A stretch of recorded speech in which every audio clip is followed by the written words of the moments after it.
Good morning student, chemistry classes में आपका स्वागत है। आज मेटल्स एंड एलॉय के लेक्चर 15 में हम लोग पढ़ेंगे extraction of iron. Extraction of iron से ऑब्जेक्टिव, शॉर्ट आंसर और लॉन्ग आंसर तीनों टाइप के question examination point of view से इम्पोर्टेंट है और आप लोग इसे ध्यान से पढ़ेंगे। Extraction of iron. Extraction of iron पढ़ने के लिए सबसे पहले हम लोग देखेंगे introduction of iron. Introduction of iron जैसा कि आप देखेंगे लिखा हुआ है, इंट्रोडक्शन ऑफ आयरन में किसी भी मेटल के एक्सट्रैक्शन में सबसे पहले हम लोग एक्सट्रैक्शन पढ़ते हैं। सबसे पहले हम लोग इंट्रोडक्शन करते हैं उसका कि इसका सिंबल क्या है, एटॉमिक नंबर क्या है, एटॉमिक वेट क्या है, इलेक्ट्रॉनिक कॉन्फ़िगरेशन क्या है, ऑक्सीडेशन स्टेट क्या है। तो आयरन के केस में हम लोग इसका इंट्रोडक्शन पढ़ेंगे और यह जानेंगे इसका सिंबल क्या है, एटॉमिक नंबर। तो यहाँ पर आप देखेंगे आयरन का सिंबल Fe है, एटॉमिक नंबर 26 है, एटॉमिक वेट 55.85 ग्राम है, इलेक्ट्रॉनिक कॉन्फ़िगरेशन आप देखेंगे 1s2 2s2 2p6 3s2 3p6 3d6 4s2। जैसा कि इलेक्ट्रॉनिक कॉन्फ़िगरेशन आप पढ़े होंगे तो आपको जानकारी होगी कि इलेक्ट्रॉन 4s में पहले जाता है क्योंकि 4s का एनर्जी 3d से कम है। तो 3p के बाद इलेक्ट्रॉन 4s सब ऑर्बिट में जाएगा। 4s में 2 इलेक्ट्रॉन भरने के बाद 3d में जाएगा, 3d में 6 इलेक्ट्रॉन। ये हो गया electronic configuration. Oxidation state. Oxidation state में हम लोग यह देखेंगे आयरन के केस में आयरन सोच 0 +2 +3 +4 +5 +6 oxidation state, but only +2 and +3 states are common. Iron shows +2 and +3 oxidation state mostly. तो अब इस आयरन के +2 और +3 स्टेट को हम लोग पढ़ेंगे। ये +2 और +3 क्या है? आयरन के केस में आपने सुना होगा ferrous ion and ferric ion, ferrous ion and ferric ion. तो फेरस क्या है और फेरिक क्या है, यहाँ पर हम लोग देखेंगे। आप देख रहे हैं Fe2+ एंड Fe3+। Fe2+ का मतलब है कि इस आयरन में जो इलेक्ट्रॉन 26 है, इस 26 से 2 इलेक्ट्रॉन निकल गया है। 26 से 2 इलेक्ट्रॉन निकल चुका है और 2 इलेक्ट्रॉन निकलने के बाद इस पर +2 चार्ज आ चुका है, 2 इलेक्ट्रॉन निकला हुआ है। तो जब भी इलेक्ट्रॉन लॉस होता है तो एटम पे कौन सा चार्ज आता है? जब भी इलेक्ट्रॉन लॉस होता है तो एटम पे पॉजिटिव चार्ज आता है। और कितना चार्ज आता है? कितना चार्ज आता है? जितना इलेक्ट्रॉन उसमें से निकलता है। जितना इलेक्ट्रॉन उसके ऑर्बिट में से निकलता है उसी इलेक्ट्रॉन की संख्या के बराबर पॉजिटिव चार्ज उस पर आता है और पॉजिटिव चार्ज आने से वह एटम पॉजिटिव आयन में चेंज हो जाता है। तो यहाँ पर हम लोग देखेंगे आयरन के केस में, फेरस आयन के केस में आयरन का जो ऑक्सीडेशन स्टेट +2 है वो +2 कैसे एराइज हुआ है, +2 ऑक्सीडेशन स्टेट एराइज हुआ है। आप यहाँ पर देखेंगे Fe2+ का 26 - 2 दैट इज 24 और इस 24 को हम लोग यहाँ अरेंज किया है। 24 इलेक्ट्रॉन्स को हम लोग यहाँ अरेंज किए हैं। तो क्या इसका इलेक्ट्रॉनिक कॉन्फ़िगरेशन है? आपने इलेक्ट्रॉनिक कॉन्फ़िगरेशन में writing of electronic configuration of ion आपने पढ़ा होगा और आपको अच्छी तरह मालूम है कि आयन का इलेक्ट्रॉनिक कॉन्फ़िगरेशन हम लोग कैसे लिखते हैं। आयन का इलेक्ट्रॉनिक कॉन्फ़िगरेशन हम लोग कैसे लिखते हैं आप जान लीजिए कि यदि पॉजिटिव आयन और नेगेटिव आयन, आयन 2 तरह का है, आपको पता है, कैट आयन और anion. Cation is positive ion and anion is negative ion. तो कैट आयन पर पॉजिटिव चार्ज होता है और ये पॉजिटिव चार्ज कैसे होता है? इलेक्ट्रॉन के लॉस होने से। इलेक्ट्रॉन बाहर जाता है, इलेक्ट्रॉन निकल जाता है उस एटम की ऑर्बिट में से, तो उस पर पॉजिटिव चार्ज आ जाता है। तो जब भी इलेक्ट्रॉन निकलेगा तो क्या होगा? इलेक्ट्रॉन में कमी होगी और इलेक्ट्रॉन की संख्या में कमी होगी, इलेक्ट्रॉन जैसे निकलेगा तो उस पर पॉजिटिव चार्ज आएगा। तो पॉजिटिव चार्ज या पॉजिटिव आयन का मतलब है कि जो उस एटम का एटॉमिक नंबर है वहां से उस जितना इलेक्ट्रॉन निकला है या जितना पॉजिटिव चार्ज है, नंबर ऑफ पॉजिटिव चार्ज जितना है उतना इलेक्ट्रॉन माइनस हुआ है और उसके एटॉमिक नंबर में से उतने इलेक्ट्रॉन को हम माइनस कर देंगे, तो आयन में उतना इलेक्ट्रॉन हमको अरेंज करना है। जैसा कि आप देख रहे हैं यहाँ पर 26 आयरन का एटॉमिक नंबर है और Fe2+ हम लोग इसको बना रहे हैं फेरस आयन में हम लोग कैसे इसका इलेक्ट्रॉन को अरेंज करेंगे यहाँ हम लोग देख रहे हैं। तो 26 - 2 that is the 24 and we have to arrange here only 24 electrons like this 1s2 2s2 2p6 3s2 3p6 3d6। मतलब यहाँ का जो 4s इलेक्ट्रॉन है, ये 4s इलेक्ट्रॉन 4s में 2 इलेक्ट्रॉन निकल गया है। 4s ऑर्बिट से 4s सब ऑर्बिट से यहाँ पर 2 इलेक्ट्रॉन निकल गया है और जैसे ही 2 इलेक्ट्रॉन निकल गया है इस पर 2+ चार्ज आ गया है। ये हो गया फेरस आयन। फेरिक आयन के केस में हम लोग देखेंगे फेरिक आयन के केस में क्या होगा, यहाँ पर हम लोग देखेंगे। तो 26 जो कि आयरन का एटॉमिक नंबर है, 26 - 3 चूंकि यहाँ पर 3+ चार्ज है, 1 इलेक्ट्रॉन लॉस होगा तो 1+ चार्ज, 2 लॉस होगा तो 2+ और 3 इलेक्ट्रॉन लॉस होगा तो 3+। तो यहाँ पर 3 इलेक्ट्रॉन निकल रहा है, 3 इलेक्ट्रॉन निकल रहा है क्योंकि यहाँ पर 3 इलेक्ट्रॉन के निकलने के पश्चात ही इस पर 3 पॉजिटिव चार्ज आ गया है।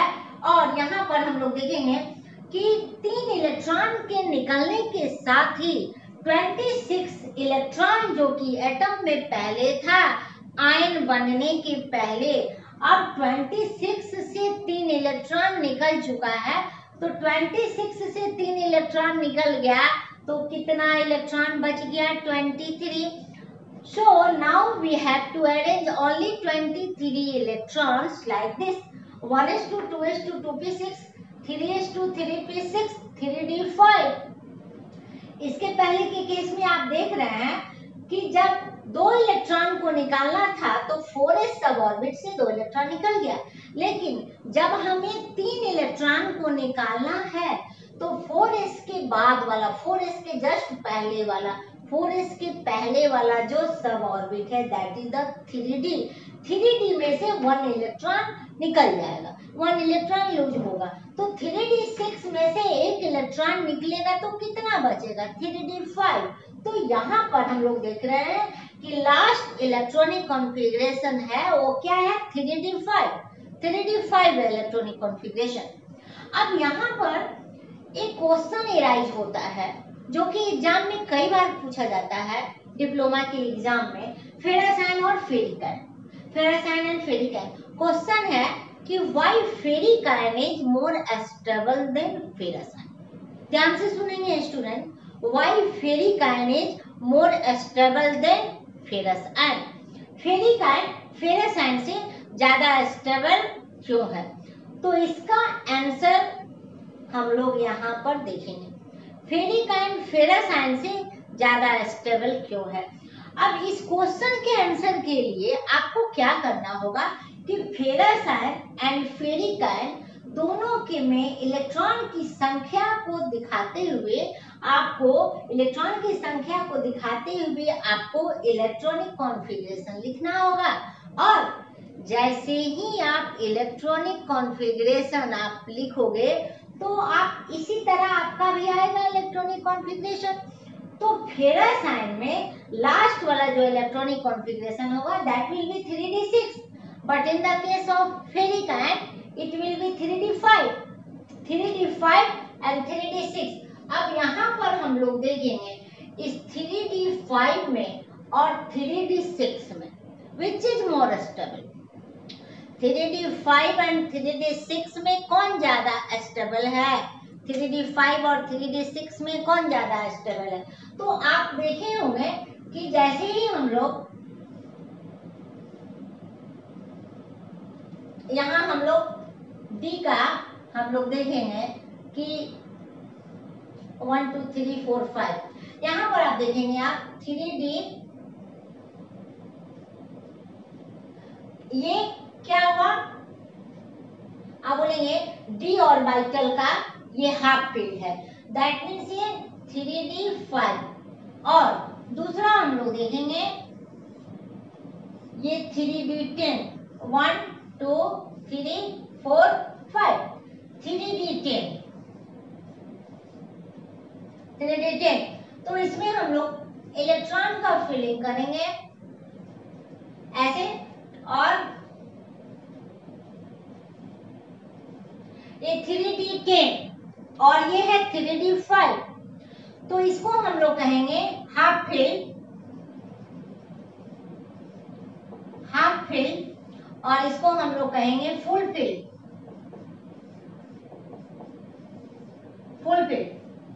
ये आधा भरा हुआ है और ये पूरा भरा हुआ है, तो हुन्स रूल के अनुसार, according to Hund's rule, half filled और full filled orbitals are more stable than any other orbitals. क्या हुआ, according to Hund's rule half filled और full filled orbitals are more stable than any other orbital. ये किसके case में है, तो D के केस में है, डी ऑर्बिटल के केस में है। डी ऑर्बिटल के केस में है हाफ फील्ड और फुल फील्ड ऑर्बिटल जो है ये ज्यादा स्टेबल होता है दूसरे की तुलना में। तो यहाँ पर 3D5 और 3D10 में हमको 3D5 कॉन्फ़िगरेशन यहाँ पर मिला है। This is the 3D5 configuration, 3D5 configuration. तो यहाँ हमको कंपैरिजन करना है 3D5 और 3D6 में। तो 3D5 और 3D6 में 3D5 जो है ये क्या है, मोर स्टेबल है। This is more stable. तो जब ये 3D5 मोर स्टेबल है और ये 3D5 किसका लास्ट इलेक्ट्रॉनिक कॉन्फ़िगरेशन है, तो फेरिक आयन का। तो फेरिक आयन फेरस आयन से ज्यादा स्टेबल है। यही कारण है कि फेरिक आयन फेरस आयन से ज्यादा स्टेबल है, क्योंकि फेरिक आयन में लास्ट इलेक्ट्रॉनिक कॉन्फ़िगरेशन 3D5 है, जबकि फेरस आयन में लास्ट इलेक्ट्रॉनिक कॉन्फ़िगरेशन 3D6 है। तो 3D5 3D6 की तुलना में ज्यादा स्टेबल है according to Hund's rule. Oxidation state हो गया, और इसके बाद हम लोग पढ़ेंगे ऑकरेंस। ऑकरेंस कहाँ ये पाया जाता है, आयरन जो है ये कभी भी अकेला नहीं पाया जाता है। Iron never found in uncombined state और native state because it is very reactive elements. और आप जान रहे हैं कि जो एलिमेंट ज्यादा रिएक्टिव होता है वो कभी भी अकेला नहीं पाया जाएगा, कभी भी अनकम्बाइंड स्टेट में वो नहीं पाया जाएगा, वो हमेशा ही कंबाइंड स्टेट में पाया जाएगा। तो आयरन मोर रिएक्टिव एलिमेंट्स है और ये हमेशा कंबाइंड स्टेट में पाया जाता है, और डिफरेंट टाइप के इसके कंपाउंड्स हैं। इसके कंपाउंड्स की, आयरन के कंपाउंड की संख्या काफी अधिक है।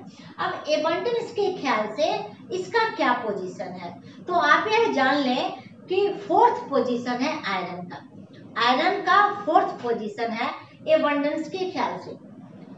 Iron is of 4th position in abundance amongst all the elements. जितने भी एलिमेंट्स हैं उन सभी में आयरन का प्रचुरता के ख्याल से 4था स्थान है। Oxygen, silicon, aluminium and 4th one is iron. तो एबंडेंस भी हो गया, ऑकरेंस भी हो गया, ऑलवेज कंबाइंड स्टेट में पाया जाता है। और इसके बाद हम लोग पढ़ेंगे इम्पोर्टेंट ओर्स। इम्पोर्टेंट ओर्स में हम लोग देखेंगे कि किसी भी मेटल के एक्सट्रैक्शन के लिए हमको उसके ओर के विषय में जानकारी होनी चाहिए कि कितने उसके इम्पोर्टेंट ओर्स है। क्यों? क्योंकि मेटल को हम जब भी एक्सट्रैक्ट करेंगे तो ओर से ही करेंगे। तो इस आयरन के बहुत सारे कंपाउंड हो सकते हैं, लेकिन मिनरल्स बहुत सारे हो सकते हैं, कंपाउंड बहुत सारे हो सकते हैं, लेकिन ये सभी कंपाउंड आयरन का और लिंक हो सकता है। तो आयरन का इंपॉर्टेंट ओर्स, ये भी ऑब्जेक्टिव क्वेश्चन के आंसर के लिए इंपॉर्टेंट है और आता भी है, और आप इसको ध्यान से पढ़ेंगे। Important ores of iron, name और केमिकल फॉर्मूला आप जरूर याद करेंगे किसी भी मेटल के ओर्स का। तो यहाँ पर आप देखेंगे there are so many ores of important ores of iron, that is haematite.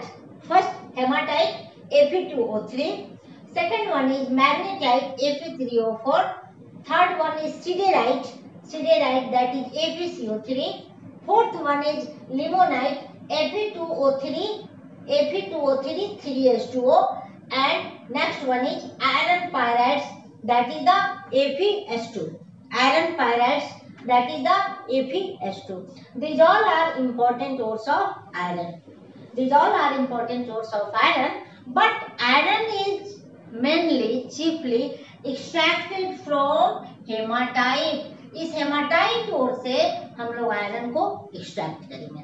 Haematite ओर से हम लोग आयरन को एक्सट्रैक्ट करेंगे, और आयरन को एक्सट्रैक्ट करने में डिफरेंट मेटलर्जिकल स्टेप्स हमको पढ़ने होंगे, that is the concentration, calcination, roasting, reduction to free metal and refining. इतने सारे स्टेप्स हमको आयरन के केस में पढ़ने होंगे, और आपको पता होगा कि आयरन को हम लोग हेमाटाइट ओर से एक्सट्रैक्ट करते हैं, और हेमाटाइट ओर से एक्सट्रैक्ट करने के लिए हमको किस फर्नेस की आवश्यकता होती है, किस फर्नेस की आवश्यकता होती है? रिडक्शन हम लोग करते हैं, स्मेल्टिंग प्रोसेस से, और ये स्मेल्टिंग में हम लोग क्या करते हैं? मेटल के ऑक्साइड को कार्बन के साथ हम लोग रिड्यूस करते हैं। मेटल के oxide, that is the Fe2O3 is oxide ore of iron, Fe2O3 is oxide ore of iron, and this oxide ore or hematite is reduced by carbon, and that process is known as smelting. उस smelting के लिए हमको blast furnace की आवश्यकता होती है। Blast furnace का हम लोग कंस्ट्रक्शन पढ़ेंगे, और उसके बाद उसमें कौन से केमिकल रिएक्शन हो रहे हैं इसको हम लोग देखेंगे। नेक्स्ट वीडियो में हम लोग पढ़ेंगे मेटलर्जिकल स्टेप ऑफ आयरन और construction of blast furnace and chemical reaction which take place in the blast furnace. Okay, thank you.